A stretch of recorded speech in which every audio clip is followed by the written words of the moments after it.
Alors je ferai ma présentation en français, mais j'ai essayé de m'efforcer de traduire le support que je vais vous présenter en espagnol pour que l'assistance hispanique puisse suivre mon discours.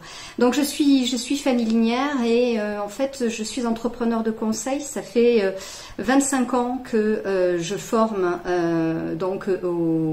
à l'intermédiation d'acteurs, aux projets, etc. J'accompagne les entreprises responsables, l'économie sociale et solidaire, les associations, les coopératives. J'interviens à l'université sur les problématiques de projets d'intermédiation d'acteurs.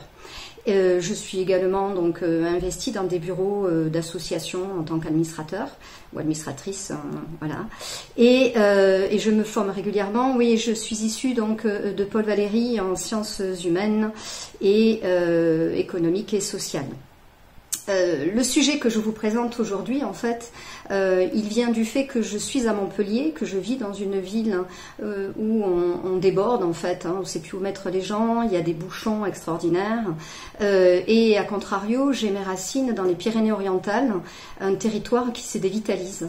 Et les différentes recherches que j'ai faites depuis 2014, notamment au colloque interuniversitaire MTO, Management des technologies organisationnelles, a donné lieu en fait à des réflexions successives, comme celle justement de la stratégie d'alliance, ou celle encore des réflexes de coopération des entrepreneurs qui s'installent, ou encore la résignation de certains entrepreneurs, puisqu'il y a une tendance à l'installation de plus en plus de personnes en travail dans un statut entrepreneurial. J'ai également fait une étude avec Zara Sfia et Anne Souetre sur la transformation des organisations impliquées par justement cette tendance à l'entrepreneuriat. Liberté et dépendance, et enfin l'année dernière, et donc le sujet que j'ai traité cette année fait vraiment suite à celui de l'année dernière également, qui est comment on peut arriver à transformer nos indicateurs de performance auprès des entreprises en tenant compte des impacts sociétaux. Et en fait, effectivement, ma question c'est, ne pouvons-nous pas investir les entreprises et notamment leur politique de ressources humaines dans des problématiques des rééquilibrages des territoires ?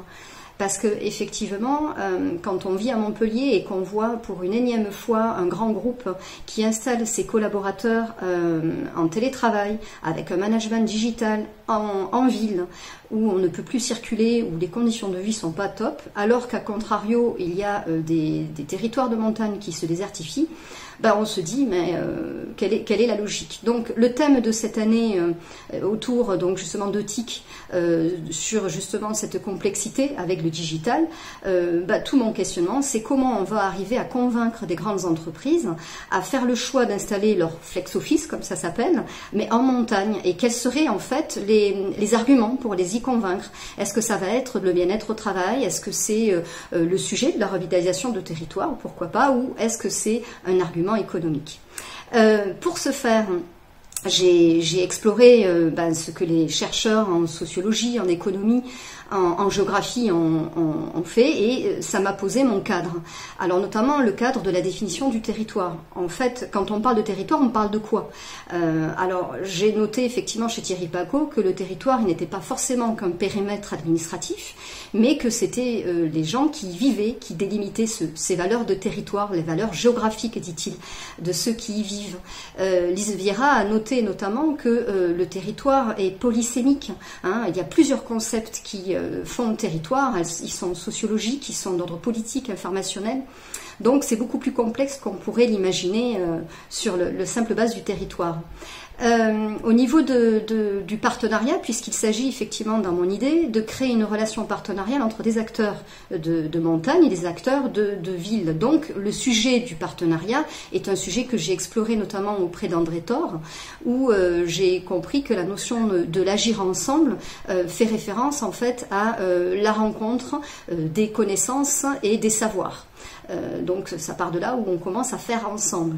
Et Daniel Bonnet et Lise Vieira ont notamment noté des choses qui m'ont interpellée. C'est quand même qu'il y a un pouvoir et une autorité publique locale sur l'aménagement des territoires dont il va falloir tenir compte, et vous le verrez effectivement à la fin de ma présentation. Alors, du coup, j'ai essayé de voir comment, effectivement, la mondialisation pouvait avoir une influence sur ces territoires et si on pouvait avoir une explication. Effectivement, on voit beaucoup de clusters plutôt en ville et on voit donc une monoactivité plutôt dans les territoires de montagne. J'ai observé effectivement qu'il y avait donc une économie de la neige dans les montagnes qui était surtout entre les mains de beaucoup d'entrepreneurs privés et donc qui avait une certaine souveraineté sur les acteurs territoriaux. Et à contrario, en ville, Thor nous parle de métropoles gigantesques d'aspirateurs, où en fait on a quelque chose d'assez, ce que j'appellerais moi au quotidien, un peu vampirisé, les dynamiques locales. Et Thierry Pacaud nous dit, bon, il faut absolument réduire cette croissance urbaine, et il nous demande de nous inspirer justement des théories permaculture que a développé David Hockgreen pour l'idée qu'effectivement, en fait, pour pouvoir faire territoire, il faut surtout qu'on soit proacteur. Et c'est la démarche de la permaculture, en fait, c'est engager une mutation en étant proacteur. Pour ce fait, du coup, pour pouvoir entamer mon travail local, j'ai observé également l'économie, l'observation économique. Et donc, il y a Magali Talandier qui évoque qu'effectivement, l'économie au sein des territoires est une source et une convergence de multiconnexions. Et donc, c'est un sujet extrêmement complexe, ces influences, en fait, du développement économique au sein des territoires. Elle parle donc de multiscalaire, des échelles différentes dont il faut tenir compte. Et elle évoque également que Joseph Stiglitz a fait référence à une nouvelle économie émergente, donc il va falloir tenir compte également dans cette approche territoriale sur l'économie du bien-être, où effectivement il y a des notions de maîtrise d'impact environnemental. Je vous passerai ceci, la compétence, parce que je crois que j'ai plus que 10 minutes. En tout cas, ce que j'en tiens, c'est une équation. J'ai repris notamment l'intervention de Magali Telliez hier à la conférence, à l'ouverture, où effectivement on parle de la participation, de la responsabilité des acteurs pour faire un territoire. Et donc je vous propose du coup l'équation qui est la suivante. Finalement, pour faire le commun, pour faire le territoire, il s'agit d'impliquer les acteurs eux-mêmes dans la coactivité.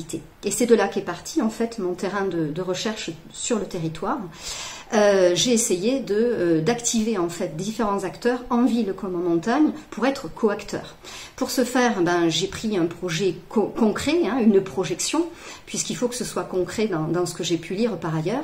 Et donc, pour objet d'expérimentation, j'ai proposé un format de séminaire pour que la projection soit plus facile. Un séminaire, on sait à quoi ça ressemble et ça ne fait pas peur, donc c'est beaucoup plus facile de se projeter.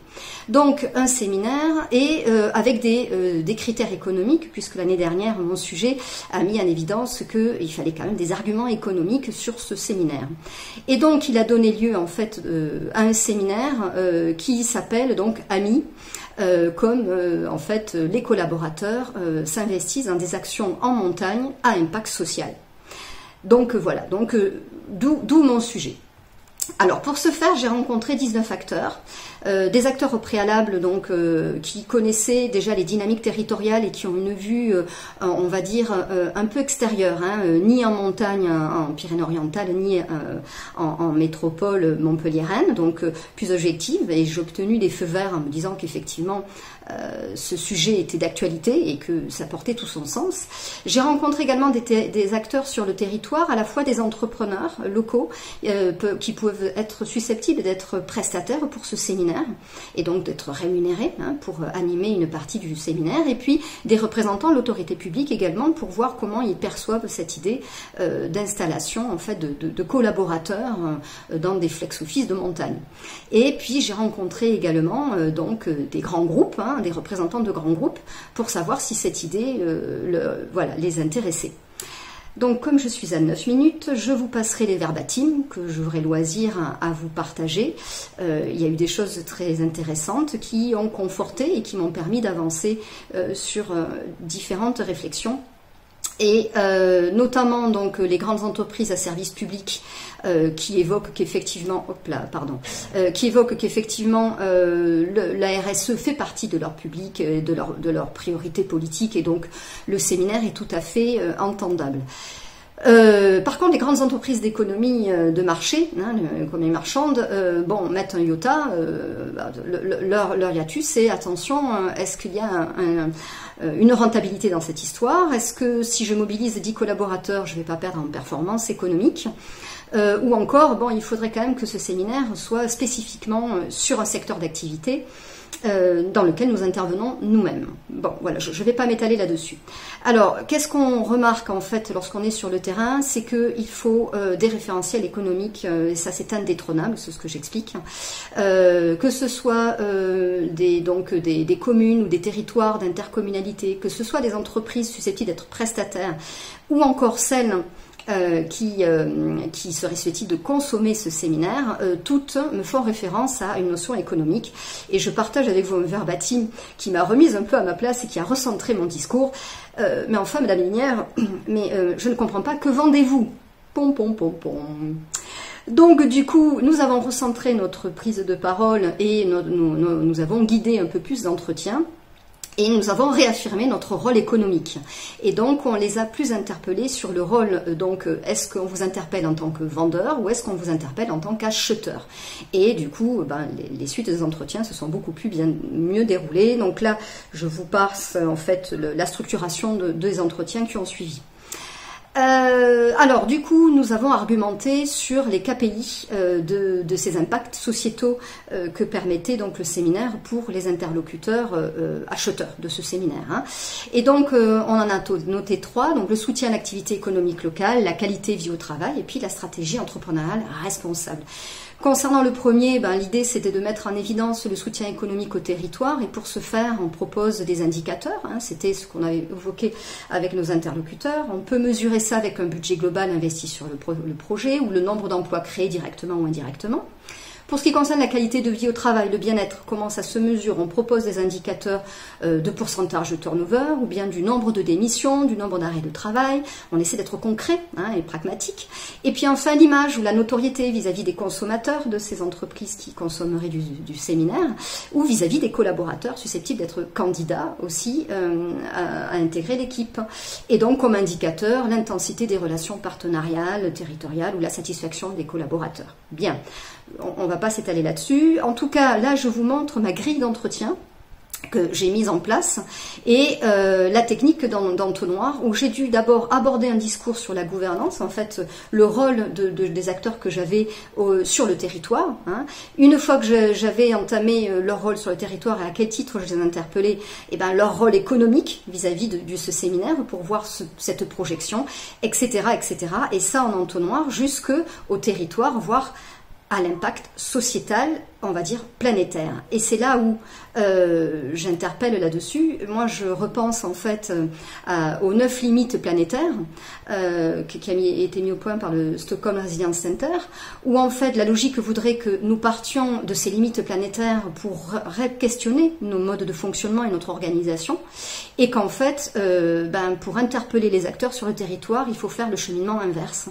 Il faut partir des singularités pour petit à petit les amener vers un changement et de se rendre compte qu'ils peuvent avoir un impact sociétal. Donc, du coup, je m'interroge sur la politique descendante aujourd'hui qui est appliquée pour respecter les impacts sociétaux, où on a plutôt une autorité publique qui va imposer une réglementation pour pénaliser. Et je me souviens d'une intervention l'année dernière d'un interviewé qui me disait « mais ça devient absurde en fait cette histoire. En fait, on fait, ça complexifie, ça nous fait perdre du temps et finalement c'est éprouvant et on n'en voit même plus la nécessité. » Et je m'interroge sur le fait de ce réflexe à la pénalisation qui quand même est favorable, hein, mais n'empêche qu'il peut être contre-productif puisqu'il n'est pas apprécié en fait par les personnes qui doivent le respecter. Alors en conclusion, en fait, le contexte de l'urgence climatique a motivé en fait ma recherche. Et cette recherche, en fait, c'était l'idée de comment on peut modifier nos modes de fonctionnement et d'organisation sociétale. Et donc, les études ont précisé que la nécessité de mobiliser toutes les strates de la société était indispensable pour être efficient dans ce changement. Et donc, l'hypothèse, c'est comment on va favoriser le décloisonnement et associer les entreprises dans des pratiques coopératives sur le territoire. et outrepasser en fait les jeux d'acteurs cristallisés aujourd'hui dans les relations de rapport de force. Et donc, ce que je propose, c'est d'animer en fait ces coacteurs sur le territoire autour d'un objectif commun, et que l'accompagnateur ait une fonction clé d'intermédiation. Et donc, ça se manifeste comment? D'être intermédiateur, d'adopter une posture d'écoute, de comprendre les préoccupations liées au périmètre des responsabilités des différents coacteurs que l'on interpelle, d'user d'arguments qui les concernent singulièrement, de manager l'engagement des acteurs locaux dans le projet, de partir des singularités pour conduire le collectif aux problématiques globales, de conduire la convergence des singularités vers des intentions à des enjeux sociétaux et enfin, de créer le processus de la conscience collective. Voilà. J'ai fini. Merci. Thanks. Gracias.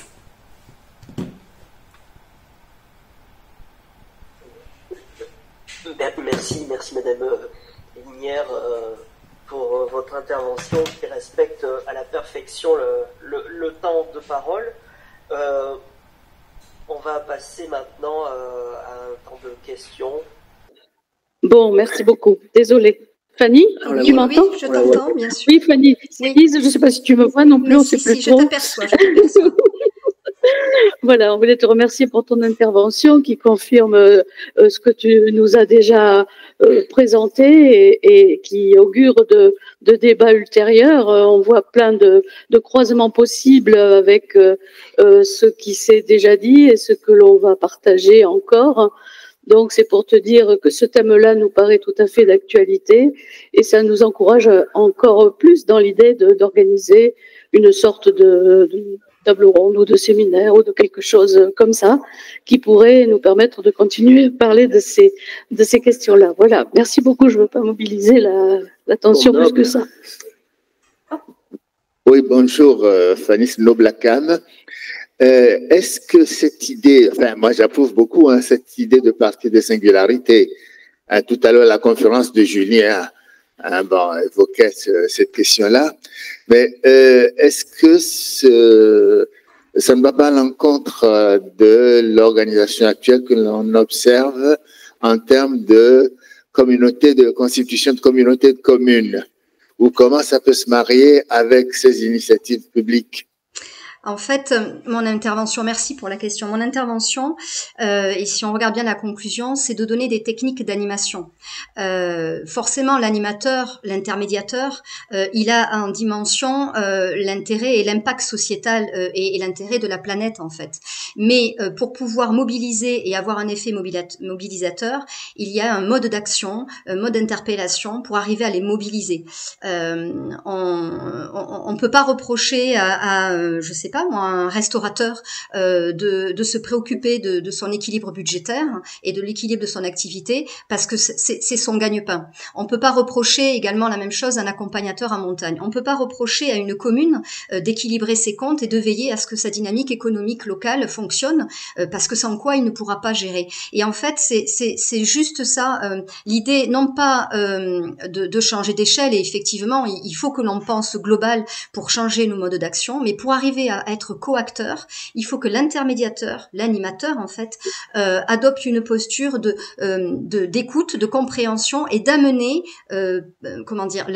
l'implication depuis la singularité et répondre à la problématique singulière pour arriver jusqu'au global. Voilà. Enfin, je sais pas si je suis plus explicite, mais c'est plutôt vraiment le mode d'action et un peu une fiche action quoi que je souhaitais proposer. Bien, merci beaucoup. On va une dernière question, Lamia Badra. Bonjour Fanny. Moi j'ai écouté votre présentation, je trouvais très intéressante effectivement. Vous parlez des indicateurs de performance, vous parlez aussi de la notion d'impact sociétal et donc du coup vous décrivez l'étude que vous avez menée, etc. Alors, je voudrais en fait que vous apportez pour moi des précisions sur finalement dans l'enquête. Ce que j'ai vu dans les slides, c'était plutôt du monde économique, des acteurs du monde économique, etc. Et puis bien d'autres choses.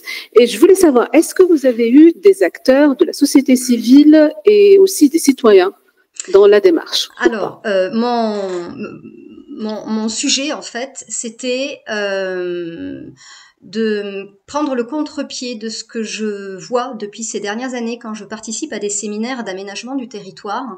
Je regrette que quand on parle d'aménagement de territoire, les autorités publiques ne parlent que des habitants, que des associations. Et en fait, à chaque fois que je fais l'intervention, les entreprises sont où? J'ai voulu prendre le contre-pied et j'aimerais en fait qu'on puisse enfin dialoguer et ne plus avoir ce cloisonnement. Les autorités publiques ont peur des entreprises, les entreprises ne veulent pas se soumettre à un pouvoir public.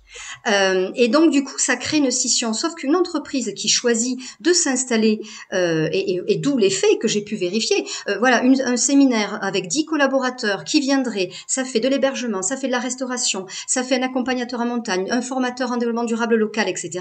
Ben, l'effet est immédiat, de suite tout le monde y perçoit l'intérêt. Et en fait le fait d'isoler les entreprises et de les mettre que dans des parcours de marché public, de s'installer là où on leur fait une défiscalisation et de contrôler leur action, je trouve ça dommageable. On perd la dynamique et on perd la richesse. Et pour partager avec vous, j'ai discuté avec 2 syndicats patronaux, le MEDEF en l'occurrence et la CPME. Ils ont des projets, ils ont envie de participer, sauf qu'ils ne trouvent pas d'écoute. Ils ne trouvent pas d'écoute, on ne les met pas au même niveau de capacité et on les met dans une relation de subordination et de soumission à une réglementation. Et c'est pour ça que j'ai trouvé justement que Daniel Bonnet, comme Lise Vira, qui évoquait cette histoire d'autorité publique qui est descendante, est dommageable, et que parmi les changements d'organisation, sans doute faudrait-il revoir cette approche-là et que les autorités publiques adoptent justement une approche plus d'intermédiation et de compréhension pour ouvrir en fait et s'inspirer des richesses de tous, quoi. Voilà. Merci beaucoup. On vous remercie pour votre participation.